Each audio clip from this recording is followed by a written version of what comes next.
আসসালামু আলাইকুম। ইংরেজি ভাষায় প্রিপজিশন খুবই একটা গুরুত্বপূর্ণ বিষয়।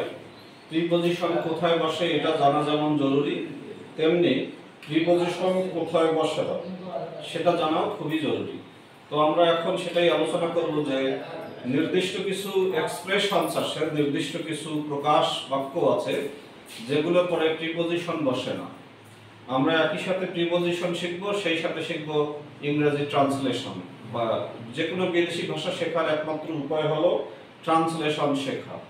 তাই আমরা ট্রান্সলেশন শিখব উইথ প্রিপজিশন শিখব, এই ব্যাপারটাই। আশা রাখি সবাই ধৈর্য সহকারে শুনবেন। আমাদের প্রিপজিশনস, এক্সপ্রেশনস উইদাউট প্রিপজিশন, অর্থাৎ যে যে জায়গায় প্রিপজিশন বসে না সেটা নিয়ে আমরা আলোচনা করছি। তো this is a list of some common expressions in which we do not use prepositions or we can leave prepositions out. অর্থাৎ এটা একটা সাধারণ কিছু প্রকাশ ভঙ্গি, বাক্য, সেন্টেন্স বা ক্লোজ যেখানে প্রিপজিশন বসে না বা প্রিপজিশন আমরা বাদ দিতে পারি, সেই জিনিসটা আমরা আলোচনা করব। এক নম্বর হলো ডিসকাস, মানে আলোচনা। ইন্টার মানে কোনো প্রবেশ করা, কোনো রুমে কোনো জায়গায় প্রবেশ করা। মেরি মানে বিবাহ করা। ল্যাক মানে কোনো কিছুর অভাব থাকা। রিজেম্বল বা রিসেম্বল মানে কোনো কিছু দেখতে একই রকম হওয়া। অ্যাপ্রোচ মানে হলো কোনো কিছুর কাছাকাছি পৌঁছা। এই যে 6টি ভার্ব পড়লাম, নরমালি এই ভার্বগুলোর পরে আমরা কোনো এর অবজেক্ট বসালে কোনো প্রিপজিশন আমরা বসাবো না, সেই জিনিসটা আমাদের জানা খুব জরুরি। তো these verbs are normally followed by direct objects without preposition। অর্থাৎ এই যে 6টি ভার্ব বললাম, ডিসকাস থেকে অ্যাপ্রোচ পর্যন্ত, এগুলোর পরে সরাসরি ভার্ব বসাতে হবে, কোনো প্রিপজিশন বসানো যাবে না। যেমন আমরা অবশ্যই আমাদের প্ল্যানগুলো, পরিকল্পনাগুলো সম্পর্কে আলোচনা করব, সম্পর্কে সেই অর্থে অ্যাবাউট হওয়ার কথা। We must discuss about your plans, এগুলো অ্যাবাউট দেওয়া যাবে না, ডিসকাসের পরে সবসময় অবজেক্ট বসাতে হয়। We must discuss your plans, আমরা অবশ্যই তোমার পরিকল্পনা সমূহ নিয়ে আলোচনা করব। তারপরে হলো conversations stopped as we entered the church, যখন আমরা চার্চের ভিতরে ঢুকলাম তখন কনভারসেশন, কথাবার্তা বন্ধ হয়ে গেল। চার্চের ভিতরে কোনো কিছুর ভিতরে বোঝাতে আমরা কিন্তু ইনটু ব্যবহার করি, কিন্তু ইন্টার, ইএনটিইআর, ইন্টার মানে প্রবেশ করা, এখানে ইনটু কোনো প্রিপজিশন দেওয়া যাবে না। তাহলে হবে যখন আমরা চার্চের ভিতর প্রবেশ করলাম তখন আমাদের কথাবার্তা বন্ধ হয়ে গেল। Hour conversation stopped as we entered the church. তারপরে আসি মেরি মানে বিবাহ করা, এরপরে ডাইরেক্ট অবজেক্ট দিতে হবে, কোনো প্রিপজিশন দেওয়া যাবে না। She married a friend of her sisters, সে তার বোনের এক বন্ধুকে বিয়ে করেছিল। এটা বলা যাবে না যে যেহেতু তার বোনের বন্ধুর সাথে তার বিয়ে হয়েছিল, she married with her sisters friend, বলা যাবে না। তাহলে আরেকবার বলছি, সে তার বোনের এক বন্ধুকে বিয়ে করেছিল। She married a friend of her sisters, সে তার বোনের এক বন্ধুর সাথে বিয়ে করেছিল। তারপরে আসি ল্যাক, মানে কোনো কিছুর অভাব থাকা। হি ইজ ক্লেভার, সে চালাক, বাট হি ল্যাকস এক্সপেরিয়েন্স, কিন্তু তার অভিজ্ঞতার অভাব আছে। তো এই যে ব্যাপারটা, ল্যাকের পরে নরমালি আমরা কিন্তু নাউন অর্থে অফ ব্যবহার করি, কিন্তু ল্যাকের পরে ভার্ব অর্থে কোনো প্রিপজিশন দেওয়া যাবে না। তার অভিজ্ঞতার অভাব আছে, হি ল্যাকস এক্সপেরিয়েন্স। আমার একটি কলমের অভাব আছে, আই ল্যাক এ পেন। আমার একটি এই যে ল্যাপটপের অভাব আছে, আই ল্যাক এ ল্যাপটপ। এভাবে বলতে হবে, কোনো মাঝখানে অফ, ইনটু প্রিপজিশন দেওয়া যাবে না। তারপরে আসি রিজেম্বল, মানে দেখতে একই রকম হওয়া। এই কলমটি ধরেন যে এই যে লাল কলম আর এই কলমের এই লাল অংশটি দেখতে একই রকম, তাহলে দিস কলম লুকস লাইক দিস কলম, এটা। কিন্তু এই লুক লাইকের পরিবর্তে শুধু রিসেম্বল দেওয়া যাবে, এখানে কোনো লাইক বা মতো প্রিপজিশন দেওয়া যাবে না। যেমন এই বাচ্চাটা, তার বাবা মা দেখতে, বাবা মা কারো মতোই দেখতে না, তার ইংলিশ হবে the child does not resemble either of its parent. The child does not resemble either of its parents, অর্থাৎ এই বাচ্চাটা দেখতে তার বাবা মা কারো মতোই নয়। তাহলে রিজেম্বল লাইক দেওয়া যাবে না, তুমি দেখতে তোমার ভাইয়ের মতো, you resemble like your brother, resemble মানে দেখতে একই রকম, লাইক মানে মতো, এটা করা যাবে না। বলতে হবে ইউ রিজেম্বল ইওর ব্রাদার, তুমি দেখতে তোমার ভাইয়ের মতো। তারপরে অ্যাপ্রোচ মানে কোনো জায়গায় আসা, আগমন করা বোঝাতে অ্যাপ্রোচ কথাটা আমরা ব্যবহার করি। সেই অ্যাপ্রোচের পরে কোনো টু বা ইন এই টাইপের কোনো প্রিপজিশন দেওয়া যাবে না। যেমন বর্তমানে ট্রেনটি রংপুর রেলওয়ে স্টেশনে আসতেছে, the train is now approaching Rangpur railway station. Approach মানে কি আসা, তা রংপুর রেলওয়ে স্টেশনের দিকে আসতেছে, সেই অর্থে আমরা কিন্তু টু দিতে পারি, কিন্তু টু দেওয়া যাবে না, অ্যাপ্রোচের পরে কোনো টু দেওয়া যাবে না। The train is now approaching Rangpur railway station, আমি এখন আমার বন্ধুর বাড়ির দিকে এগিয়ে যাচ্ছি। I am approaching to my friend's house বলা যাবে না, টু বলা যাবে না, বলতে হবে I am approaching my friend's house। তাহলে আমরা শিখলাম discuss, enter, Mary, lack, resemble এবং অ্যাপ্রোচ, এই 6টি ভার্বের পরে সরাসরি অবজেক্ট বসাতে হবে, কোনো প্রিপজিশন দেওয়া যাবে না। 2 নম্বর নিয়ম হলো নেক্সট বা লাস্ট, এমন কিছু শব্দ যার আগে নেক্সট আছে অথবা লাস্ট আছে, সেক্ষেত্রে আমরা প্রিপজিশন ব্যবহার করব না। তো prepositions are not used before a common number of common expressions of time beginning with last, next, this, that, sometimes, one, every, is, some, any, in an informal style, all, অর্থাৎ এই যে next, last, this, that, one, each, every, some, any, all, কিছু কিছু ক্ষেত্রে এই জায়গাগুলোর আগে কোনো প্রিপজিশন দেওয়া যাবে না, বিশেষ করে ইনফর্মাল ইংলিশ যখন আমরা কথা বলি।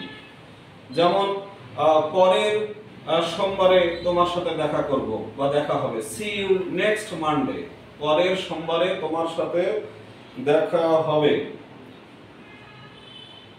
পরের সোমবারে তোমার সাথে দেখা হবে, এর বাংলা হলো সি ইউ লাস্ট মানডে, পরের সোমবারে তোমার সাথে দেখা হবে।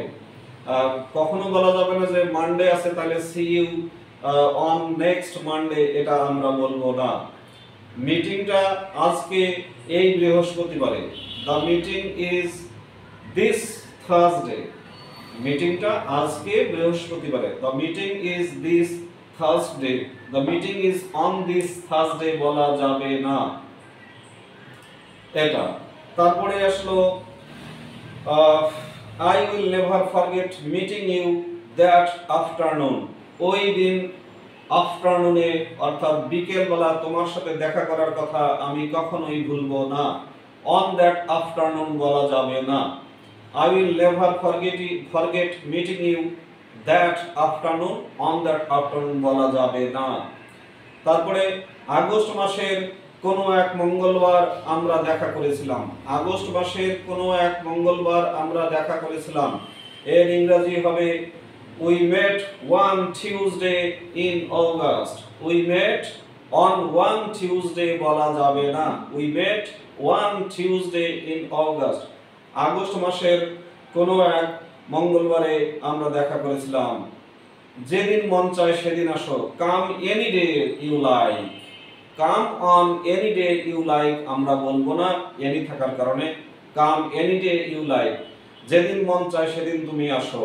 The party lasted all night, সারা রাত ধরে পার্টি চলেছিল, the party lasted during all night, on all night আমরা এগুলো বলবো না, বলবো the party lasted all night.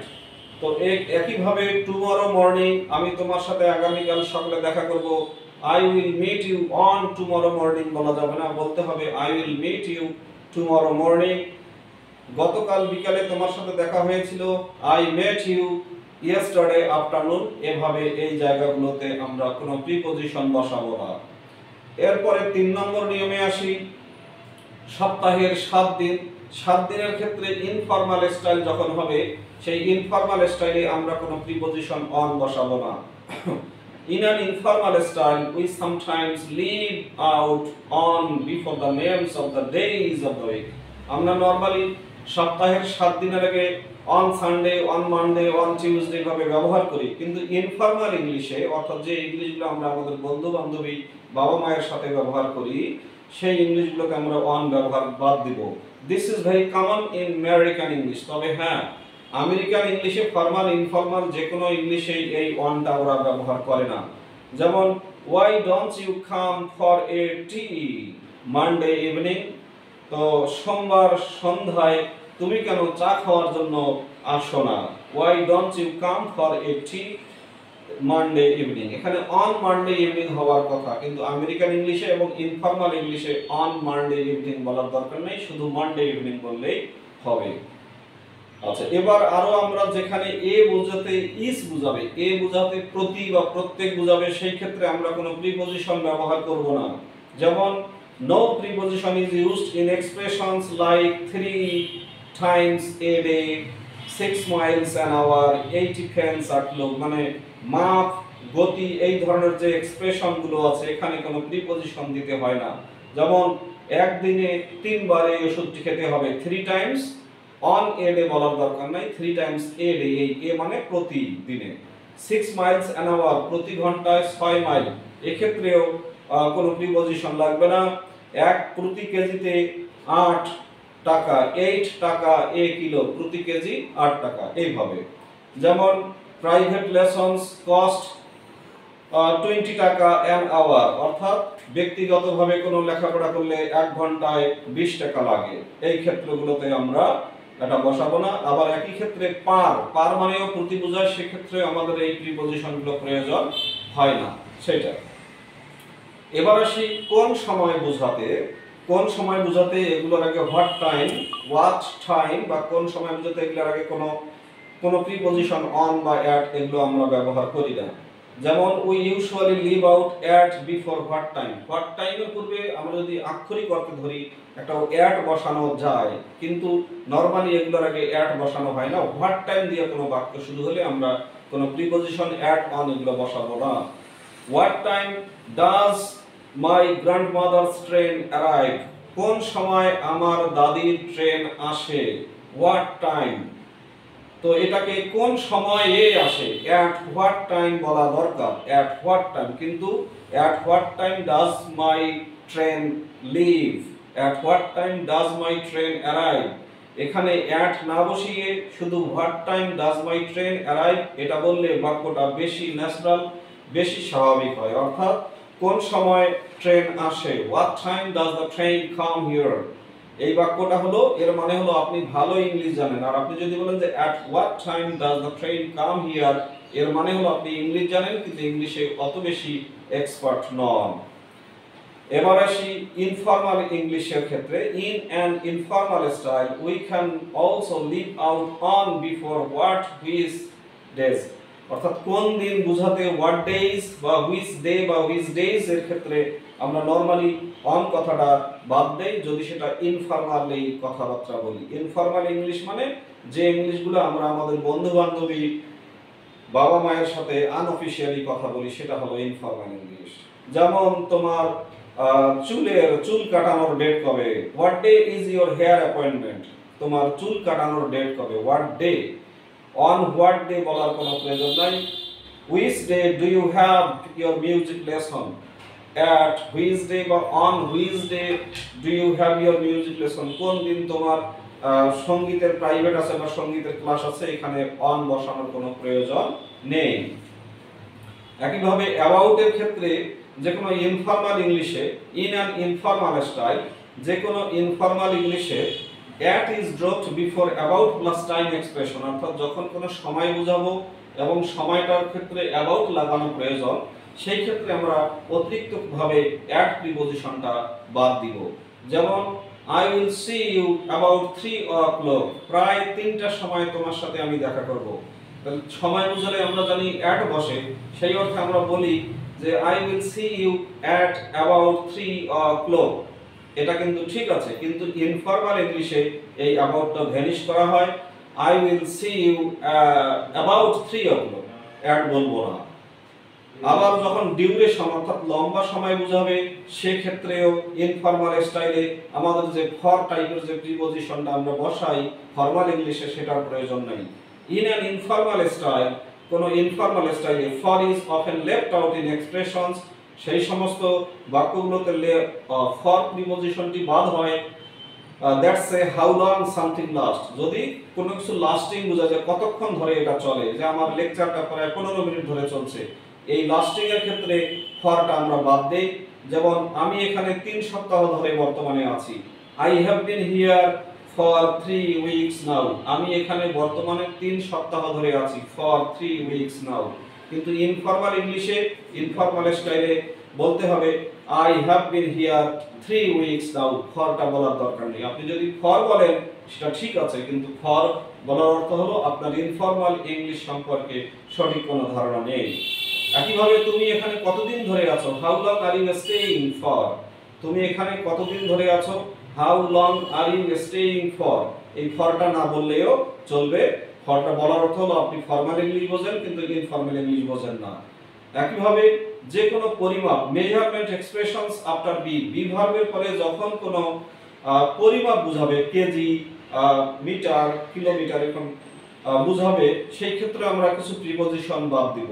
Expressions containing words like height, উচ্চতা, wait, length, size, shape, age, color are usually connected to the subject of the clause by the verb be without a preposition। অর্থাৎ উচ্চতা, ওজন, দৈর্ঘ্য, আকার আকৃতি, বয়স, রং, এগুলো ক্ষেত্রে বি ভার্ব দ্বারা যুক্ত হলে এখানে আর কোনো প্রিপজিশন দেওয়ার প্রয়োজন হয় না। যেমন তার চোখের রং কি, হোয়াট কালার আর হার আইজ, তার চোখের রং কি, নরমালি কিন্তু হওয়ার উচিত of what color are her eyes, কিন্তু এটা বলতে হবে what color are her eyes, তার চোখের রং কি, তার চুলের রং কি, what color are her hairs, he is just the right height to be a policeman, he is just the right height to be a policeman, say police সদস্য হওয়ার জন্য যথেষ্ট উঁচু। she is the same age as me, সে আমার একই বয়সের, তার বয়স এবং আমার বয়স একই রকম। she is the same as me, his head's a funny shape, তার মাথার আকারটা খুব মজাদার একটা আকার, his heads are a funny shape। এটা তারপরে I'm the same weight as I was 20 years ago, 20 বছর আগে আমার যেমন ওজন ছিল এখনো আমার একই রকম ওজন রয়েছে। I'm the same weight as I was 20 years ago. তারপরে what shoe size are you, মানে তোমার জুতার সাইজ কত, what shoe size are you, তোমার জুতার সাইজ কত, 6 পড়ো না 8 পড়ো না 40 পড়ো সেটা। আর ক্ষেত্রে কিছু ক্ষেত্রে ইন দিস ওয়ে এভাবে বোঝাতে আমরা ইন দিস ওয়ে এর ক্ষেত্রে ইন কথাটা মাঝে মাঝে আমরা বাদ দিতে পারি। We often leave out in, especially in informal speech in expressions like in this way, in the same way, in another way। এই একই রকম ভাবে অন্যভাবে বোঝাতে ইন কথাটা আমরা ইনফর্মাল এক্সপ্রেশনে বাদ দেই। they plant corn in the same way their ancestors used to 500 years ago, অর্থাৎ তাদের পূর্বপুরুষরা 500 বছর আগে যেভাবে গাছপালা লাগিয়েছিল তারা এখনো সেভাবেই লাগায়। they plant corn in the same way, এখানে ইনটা ইনফর্মাল ইংলিশে ব্যবহৃত হবে না। তাহলে ইন দিস ওয়ে, ইনফর্মাল ইংলিশে ইন প্রয়োজন নেই, দিস ওয়ে বলতে হবে, গো ইন দিস ওয়ে না, গো দিস ওয়ে।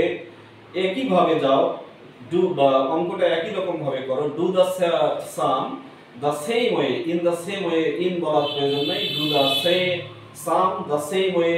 তারপরে অন্যভাবে অঙ্কটি করো, do the sum in another way, in বলার প্রয়োজন নাই, বলতে হবে do the sum another way। এগুলো ইনফর্মাল ইংলিশ আমরা ব্যবহার করি।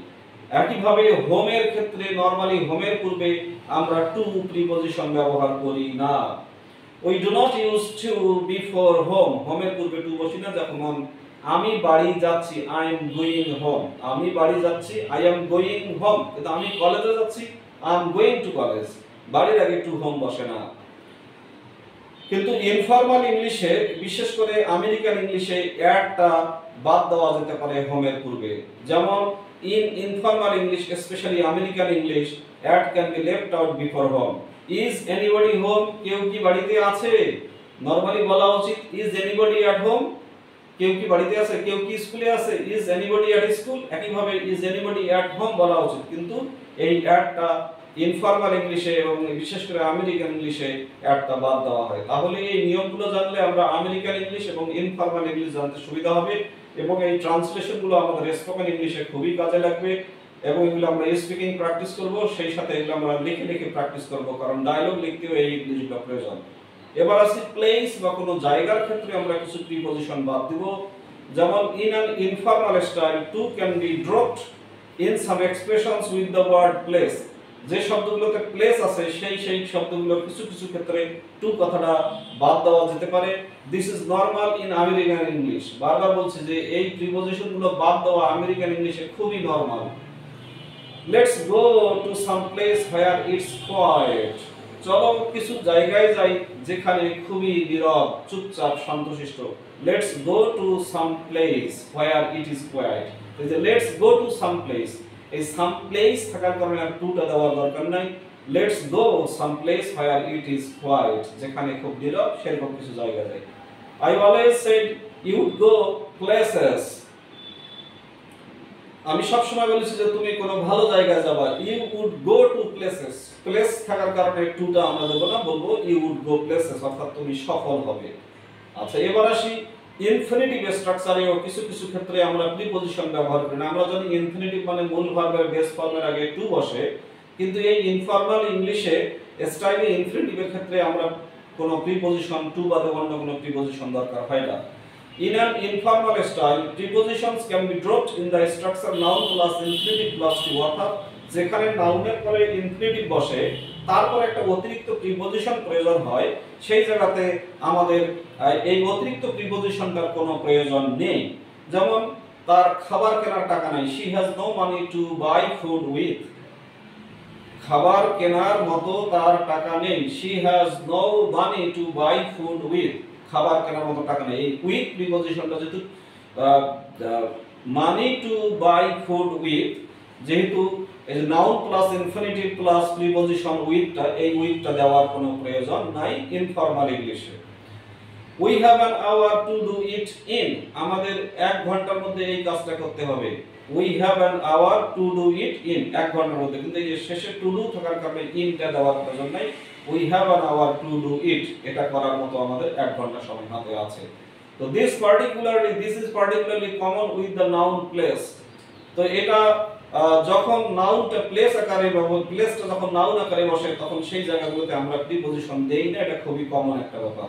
We need a place to live in, থাকার মতো, বাস করার মতো আমাদের একটা জায়গা দরকার। We need a place to live in, কিন্তু এই ইনটা দেওয়ার কোনো প্রয়োজন নাই, আমরা নরমালি বলবো we need a place to live। তারপরে she has no place to go to, তার কোনো যাওয়ার মতো কোনো জায়গা নেই, she has no place to go to, কিন্তু প্লেস থাকার কারণে she has no place to go বললেই হবে এটাই। তাহলে আজকে আমরা শিখলাম যে প্রিপজিশনের ব্যবহারটা খুবই জানা জরুরি, কিন্তু ডিসকাস, ইন্টার অর্থাৎ ট্রানজিটিভ কিছু ভার্ব আছে, এই 6টি ভার্ব ডিসকাস, ইন্টার, মে, relax, resemble, approach. Next last 5 এর সপ্তাহের 7 দিনের মধ্যে ইজ মানে এভরি, হোয়াট টাইমের ক্ষেত্রে, অ্যাবাউট বুঝাতে, কোনো সময় বুঝাতে ফর এর ক্ষেত্রে, তারপরে দৈর্ঘ্য উচ্চতার ক্ষেত্রে বি ভার্বের পরে, এইভাবে ইন দিস ওয়ে এই ক্ষেত্রে হোম বুঝাতে হোমের পূর্বে, প্লেস বুঝাতে এবং ইনফিনিটিভ স্ট্রাকচারের ক্ষেত্রে আমরা অতিরিক্ত একটা করে প্রিপজিশন ইনফর্মাল ইংলিশে বাদ দেই, বিশেষ করে আমেরিকান ইংলিশে বাদ দেই। এটা জানা কেন জরুরি? কারণ আমরা যখন কথা বলবো যে I am going to home, তখন আমেরিকান ইংল্যান্ডের লোক বুঝবে যে আমি ইংরেজি পারি কিন্তু আমি ইংলিশে এক্সপার্ট না। বাট যখন বলবো আই অ্যাম গোয়িং হোম, তখন তারা খুশি হবে যে হ্যাঁ, এর ইংলিশের দক্ষতাটা ভালো আছে। তো ইংলিশে ভালো স্পিকার হতে, ভালো রাইটার হতে প্রিপজিশনের ব্যবহার শেখা খুবই জরুরি। তো এই চ্যানেলটি একটা খুবই শিক্ষামূলক চ্যানেল। যদি কারো ভালো লাগে, ইউটিউব শুধু আনন্দের নয়, ইউটিউব একটা শিক্ষারও একটা, ইউটিউব হলো পৃথিবীর সর্বশ্রেষ্ঠ বিশ্ববিদ্যালয় যেখানে অনেক কিছু শেখা যায় বাসায় বসে। তো যদি চ্যানেলটি ভালো লাগে তাহলে পারলে চ্যানেলটি সাবস্ক্রাইব করবেন এবং আপনার মূল্যবান কমেন্ট দেবেন। সবাই ভালো থাকবেন এই প্রত্যাশায় সবাইকে স্বাগত জানাচ্ছি। ধন্যবাদ সবাইকে।